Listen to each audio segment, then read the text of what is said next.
Olá, hoje a saudação como está na Epístola aos Efésios. Graça e paz da parte de Deus, nosso Pai, e da do Senhor Jesus Cristo. Nesta oportunidade, vamos à leitura de um texto bíblico para a meditação e encontramos na Epístola de Paulo aos Efésios, no capítulo 1, leremos deste capítulo 3 versículos.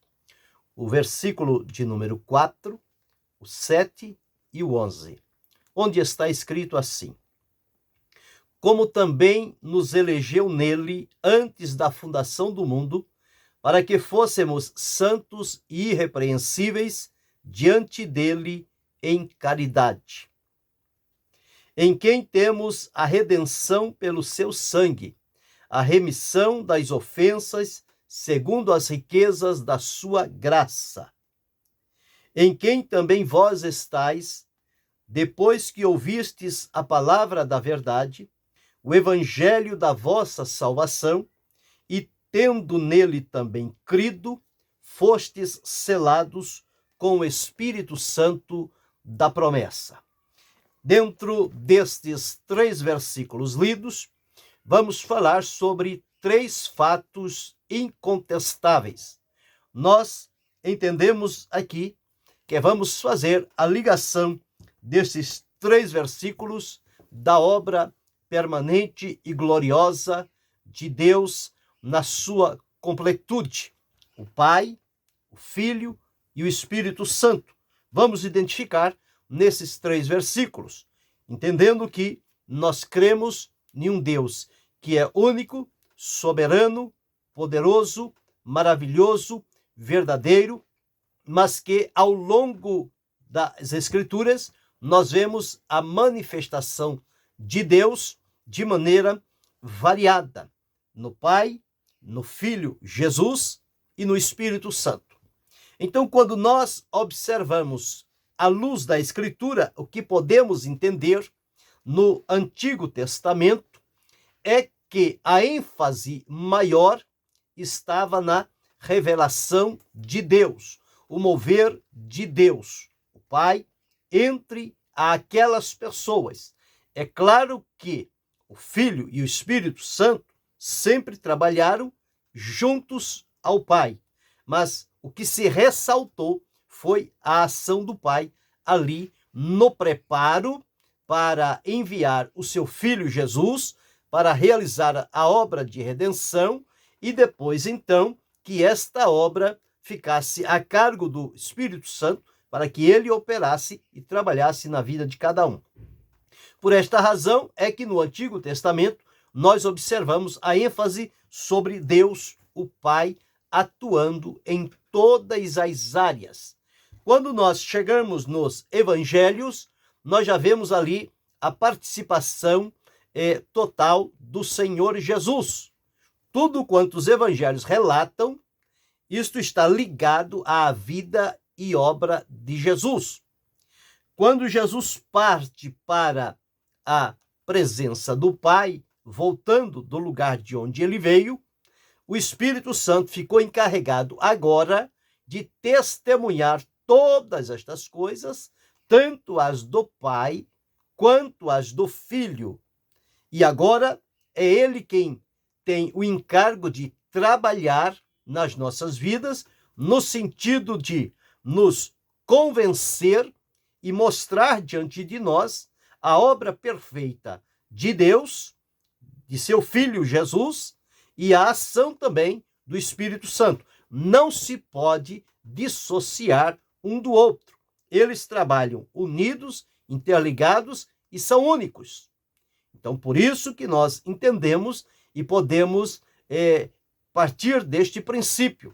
Uma maneira de se estudar a Bíblia, alguns dividem-a que no Antigo Testamento foi a dispensação do Pai, nos Evangelhos a dispensação de Jesus e agora a dispensação do Espírito Santo, onde a graça de Deus se manifesta de maneira plena e abundante. Depois vamos ver outros fatos que vão trazer-nos este entendimento. Mas aqui no que li, no versículo 4 diz: como também nos elegeu nele. Quem nos elegeu? Nós encontramos aqui no versículo 3 dizendo: bendito Deus e Pai de nosso Senhor Jesus Cristo. Então, sobre esses três fatos incontestáveis, nós encontramos aqui este primeiro fato, já relatado aqui, que este Deus, que é o Pai de nosso Senhor Jesus Cristo, pelo qual nós fomos abençoados com todas as bênçãos espirituais nos lugares celestiais em Cristo, nós observamos e atentamos aqui, dizendo como também nos elegeu nele, nos escolheu antes da fundação do mundo, com o propósito de que nós fôssemos santos, irrepreensíveis diante dele em caridade. Então, observe o plano de Deus para a humanidade. É que, sendo escolhidos por Deus para uma vida santa, irrepreensível diante dele, desfrutada plenamente pelo seu amor, o amor divino, que, como Paulo deixou escrito aos Romanos, que o Senhor Deus, através do Espírito Santo, o Espírito Santo derramou o amor de Deus em nossos corações, pelos quais nós vivemos e amamos. Então, nós aqui já descortinamos um primeiro fato que é incontestável. A escolha é de Deus. Foi Ele quem escolheu, é Ele quem chama, é Ele quem faz todo o trabalho necessário para aquela vida que Ele criou à sua imagem e semelhança e que Ele tem prazer de tê-lo na sua presença. Mas conforme nós olhamos a Escritura, esta comunhão, esta interligação foi rompida quando, por uma desobediência, a entrada do pecado no mundo cortou este vínculo de comunhão, de relacionamento com o homem, com Deus. E ele passou a viver de maneira moribunda, errante, por um caminho sem futuro. Mas este Deus, que no seu propósito tinha e tem estabelecido a salvação para aqueles que, ao ouvirem da sua palavra e darem a ele o crédito, eles então são escolhidos, são eleitos, são colocados no Pai, e a partir de então, como filhos de adoção, eles serão recebidos na família divina. Então, em Deus aqui, o primeiro fato incontestável é que nós fomos escolhidos por Deus. O próprio Jesus disse: todo aquele que o Pai me dá, virá a mim. E o que vem a mim, de maneira nenhuma, o lançarei fora. Então, encontramos aqui esta preciosidade que fomos eleitos, chamados, escolhidos. Deus volta o seu amor e graça a favor da humanidade, para que, pelo seu amor e misericórdia, eles sejam atraídos para a salvação. Uma vez que rompeu-se aquela comunhão, o que acontece? Da parte do homem, não há nenhuma iniciativa viável, se bem que eles sempre estão procurando criar alguma coisa para, na sua independência, chegar diante de Deus e desprezar o sacrifício, o caminho colocado por Deus para a salvação, que é através de Jesus. Mas nada que eles façam tem sucesso, porque estão sempre marcados com o pecado, com a corrupção, com a imoralidade. No entanto, Deus toma a iniciativa de provar o seu amor para conosco pelo fato de Cristo, seu Filho, ter morrido por nós, sendo nós ainda pecadores. Então, nesse estado, quando tudo parecia perdido, o homem distante, inimigo, desleal, rebelde, desgarrado, infiel, longe da presença de Deus, a Escritura nos afirma que Deus estabeleceu um plano redentor para a salvação de toda a humanidade. Então, Deus é aquele que planejou um plano para a salvação de toda a humanidade. E neste plano de Deus estava a participação do Filho, Jesus Cristo, que também é Deus. E ele seria aquele que se colocaria à disposição do Pai, em submissão, para vir a esta terra, assumir o lugar da humanidade e entregar a sua vida como sacrifício. Tanto é que quando Jesus veio, ele disse: eis aqui, ó Pai, no rolo do livro está escrito de mim para fazer a tua vontade. Então Deus planejou esta salvação que passava pela execução que seria realizada através de Jesus Cristo, como homem. Então ele veio e assumiu o lugar, realizou esta obra. Quando terminou, ele disse: Pai, está consumado a obra que me destes a fazer.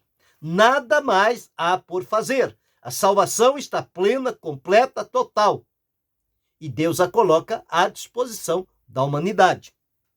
Então, observamos aqui que, em primeiro lugar, Deus, o Pai, planejou esta salvação perfeita, gloriosa e poderosa, que é a libertação da humanidade. O segundo fato que nós encontramos está aqui no versículo 7, onde diz-nos assim: em quem temos a redenção pelo seu sangue, a remissão das ofensas, segundo as riquezas da sua graça. De quem é este sangue pelo qual nós somos redimidos? É o sangue de Jesus Cristo. Porque Deus é espírito. Não há nele sangue, não há nele carne. Ele é espírito. Mas Jesus fez-se homem, encarnou-se, e portanto tinha lá a carne e o sangue. E ele entregou o seu corpo como sacrifício e o derramar do seu sangue como preço de resgate e redenção. Veja o que Pedro deixou registrado na sua primeira epístola, no capítulo 1 e no versículos de número 18 e 19, escrito assim: sabendo que não foi com coisas corruptíveis, como prata ou ouro, que fostes resgatados da vossa vã maneira de viver, que por tradição recebestes dos vossos pais, mas com o precioso sangue de Cristo, como de um cordeiro imaculado e incontaminado, o qual, na verdade, em outro tempo, foi conhecido ainda antes da fundação do mundo, mas manifestado nestes últimos tempos por amor de vós, e por ele credes em Deus. Então aqui encontramos o segundo fato incontestável. O primeiro fato é que nós fomos escolhidos pelo Pai, fomos escolhidos por Deus para sermos irrepreensíveis, santos e vivermos diante dele em caridade. Uma vez que houve a corrupção por ocasião do pecado e o caminho para a perdição eterna, Deus planejou este plano de salvação, o plano de amor de Deus. Então, é como diz, Deus o ama e tem um plano maravilhoso para a sua vida. Então, na expressão do amor de Deus, ele revela este plano salvador para toda a humanidade. Jesus, quando nasceu, recebeu o nome de Jesus porque ele salvará o seu povo dos seus pecados. Quando ele esteve na casa de Zaqueu, ele disse: porque o Filho do Homem veio buscar e salvar o que se havia perdido. Então, a missão de Jesus a esta terra, cumprir o plano de Deus e ser por ele nominado o Salvador, o libertador da humanidade. Tanto é que, quando Pedro falou e Lucas deixou registrado em Atos, aqui podemos observar Atos dos Apóstolos, no capítulo 4 e o versículo de número 12, são palavras de Pedro. E em nenhum outro há salvação, porque também debaixo do céu nenhum outro nome há dado entre os homens pelo qual devamos ser salvos. O único nome que salva é o nome de Jesus.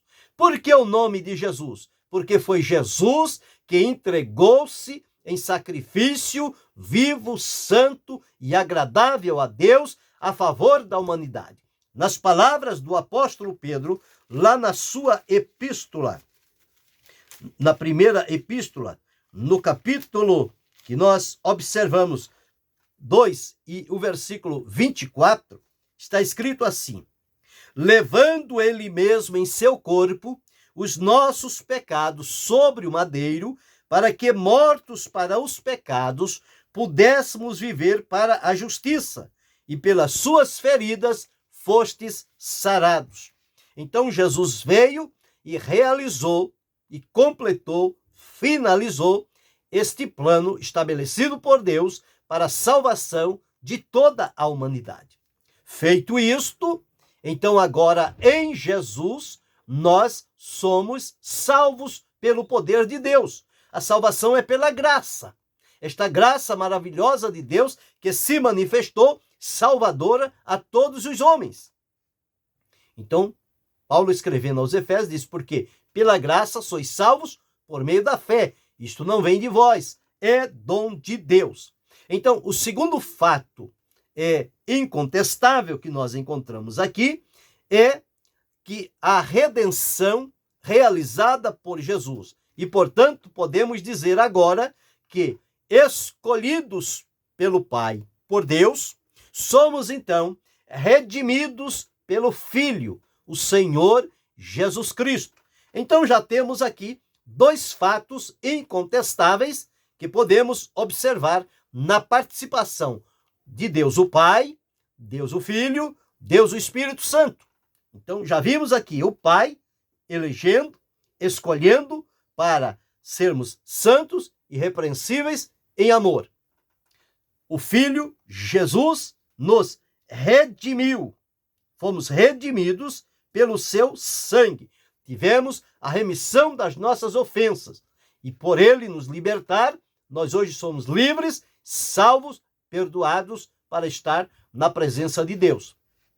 E quem é que comunica esta obra na nossa vida? Este plano idealizado por Deus, o plano da salvação, ainda antes da fundação do mundo, realizado por Jesus, que se colocou à disposição ainda antes da fundação do mundo, mas concretizou-se na plenitude dos tempos, quando Deus enviou o seu Filho, nascido de mulher, nascido debaixo da lei, para remir os que estavam debaixo da lei. Então, feito isto, completando esta obra, Jesus volta para a presença do Pai. Mas ele diz que o Consolador, que ele pediu ao Pai, que o Pai enviaria em seu nome, estaria conosco para sempre. Que Consolador é este? É o Paráclitos, é o Espírito Santo, que na Escritura ele é chamado o Espírito da Verdade, que guia, que ensina, que conduz, que orienta, que fala, que mostra, que convence. Então aqui no versículo 3, vamos encontrar o terceiro fato incontestável. Diz: em quem também vós, depois que ouvistes a palavra da verdade, o evangelho da vossa salvação, e tendo nele também crido, fostes selados com o Espírito Santo da promessa. Este selo é uma garantia. Nós estamos selados, garantidos agora diante de Deus, que redimidos pelo sangue de Jesus, escolhidos pelo Pai, para vivermos de maneira santa e irrepreensível em caridade. Nós hoje desfrutamos esta salvação, uma obra começada pelo Pai, realizada pelo Filho e aplicada aplicada na nossa vida pelo poder do Espírito Santo. Porque o Espírito Santo é que nos atrai para ouvir a palavra, é ele que nos convence do pecado, da justiça e do juízo, é ele que move e gera arrependimento no nosso interior, e quando nós entendemos a nossa situação e é colocado diante de nós o plano maravilhoso do amor de Deus para a nossa salvação, que Jesus Cristo se entregou em nosso lugar, então o Espírito Santo nos convence a crer em Jesus e reconhecê-lo, então, como Senhor e como Salvador da nossa alma. Então, agora, salvo, liberto e transformado por Jesus, nós fazemos parte agora da família divina, a família que toma o nome no céu. Então, veja, 3 fatos incontestáveis: eleitos pelo Pai, redimidos pelo Filho, selados ou garantidos pelo Espírito Santo. Então nós já vimos também aqui a ação do Pai, do Filho e do Espírito Santo. Isso não é estranho para qualquer cristão que tem o conhecimento do que diz a Escritura. Porque quando da criação do homem, Deus não disse, vou fazer o homem, mas ele disse, façamos o homem. Por que façamos o homem? Porque ali estava incluso o Pai, o Filho e o Espírito Santo trabalhando interligados em harmonia e realizando esta importante obra. Quando Gênesis começa a dizer, no princípio criou Deus os céus e a terra, o Espírito Santo estava lá, pairando sobre as águas. O Filho estava lá no Pai, junto a ele. Quando nós observamos que Jesus veio e por ocasião do seu nascimento, e quando chegou o momento de ele realizar a obra de Deus, que ele submeteu-se ao batismo efetuado por João Batista, ali nós encontramos, no momento em que Jesus está nas águas para ser batizado, para cumprir a justiça divina. Jesus não se batizou por arrependimento de pecado, foi para cumprir a justiça divina. Eu e você só somos batizados depois que demonstrarmos arrependimento dos nossos pecados. Bem, Jesus estando nas águas para ser batizado, ouve-se uma voz do céu, é o Pai, Deus, dizendo, este é o meu Filho amado, em quem eu me comprazo.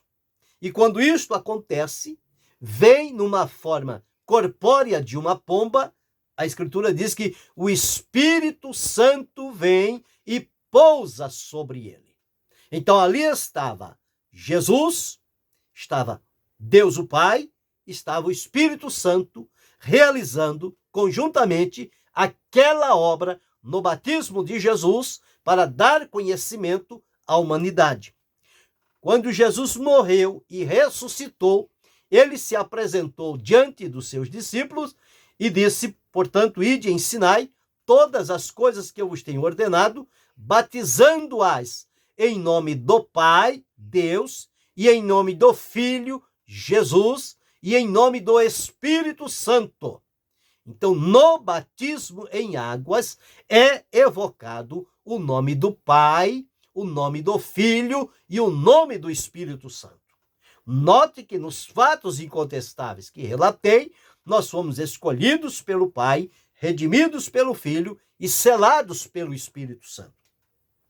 Assim também observamos na bênção denominada de bênção apostólica, lá na segunda epístola de Paulo aos Coríntios, no capítulo 13, o versículo 13, ele diz, a graça do Senhor Jesus Cristo, o amor de Deus e a consolação do Espírito Santo seja com todos. Então vemos aí o Pai, o Filho e o Espírito Santo naquela bênção denominada apostólica. Na salvação, nós já falamos, quem planejou a salvação foi Deus. Quem executou este plano foi Jesus.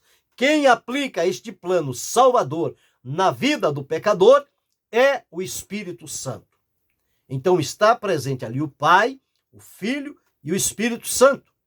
Observe que quando Isaías teve aquela visão daquele grande trono, quando morreu o rei Uzias, e ele viu a glória que se enchia ali, no versículo 3 do capítulo 6 de Isaías, os serafins cantavam dizendo: Santo, Santo, Santo é o Senhor. 3 vezes: Santo, Santo, Santo. Santo é o Pai, Santo é o Filho, Santo é o Espírito Santo. E quando nós vamos atentar para os dons espirituais, os dons, as operações e as manifestações, lá na primeira epístola de Paulo aos Coríntios, no capítulo 12, nós encontramos aqui no versículo 4, diz assim: há diversidade de dons, mas o Espírito é o mesmo. Versículo 5, há diversidade de ministério, mas o Senhor é o mesmo, Senhor Jesus. 6, há diversidade de operação, mas é o mesmo Deus, o Pai, que opera tudo em todos. Então, observamos aqui que em tudo quanto diz respeito à ação de Deus, o seu plano salvador e o preparo para a sua obra, tanto o Pai, como o Filho, como o Espírito Santo trabalham em perfeita harmonia. É isso que nós vemos na Escritura. Concernente aos dons, é o Espírito Santo que distribui. Concernente aos ministérios, é Cristo que dá ministérios à sua igreja. Concernente às operações espirituais, é o próprio Deus que opera todas as coisas. Então, quando observamos aqui e dissemos, conforme está escrito em Efésios, no capítulo 1 e o versículo 4, como também nos elegeu nele antes da fundação do mundo, para que fôssemos santos e irrepreensíveis diante dele em caridade. É o Pai, é Deus nos escolhendo para servi-lo. No versículo 7, em quem temos a redenção pelo seu sangue, a remissão dos pecados, a remissão das ofensas, segundo as riquezas da sua graça, estamos falando sobre a redenção efetuada por Jesus. Portanto, escolhidos pelo Pai, redimidos por Jesus o Filho, e no versículo 13 diz que fomos selados com o Espírito Santo da promessa. Então recebemos o selo do Espírito Santo e agora somos propriedade exclusiva de Deus. O que Paulo deixou registrado em 1 Coríntios, no capítulo 6, ele diz assim, fostes comprados por bom preço. Este foi o preço de redenção. Quem nos comprou? Nos comprou para Deus. Jesus comprou-nos para Deus. E agora, nós, comprados, redimidos por Jesus, nós devemos glorificar a Deus no nosso corpo e no nosso espírito, que pertencem a Deus. Então, quando glorificamos ao Pai, ao Filho e ao Espírito Santo, nós estamos cumprindo o que diz a Escritura. Então, veja a bênção de Deus, a grande oportunidade de que nós participamos de sermos escolhidos por Deus, redimidos por Jesus, selados pelo Espírito Santo e com uma promessa de que muito breve nós vamos desfrutar, tanto na presença do Pai, quanto do Filho, quanto do Espírito Santo, a eternidade que nos foi prometida pelo Senhor. O que Ele nos deu, a vida eterna. Só que enquanto aqui estamos, nós não desfrutamos a vida eterna. Nós desfrutamos a vida com Deus, a vida espiritual, porque estamos ainda nesta vida física, neste corpo do pecado, que será desfeito. Mas quando recebermos de Deus um corpo santo, imortal, glorioso, este corpo estará apto, sim, para habitar e viver na presença de Deus, e ali vamos desfrutar a vida eterna. É uma vida que não tem fim. Esta promessa eu tenho, você tem, cada um de nós tem. Então, valorizemos e sejamos gratos a Deus por nos escolher, a Jesus por nos redimir e ao Espírito Santo por nos selar.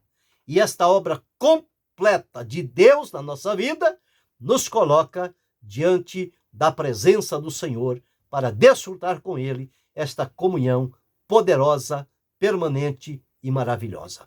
Que Deus continue abençoando-nos em Cristo Jesus, não só hoje, mas para todo sempre. Amém.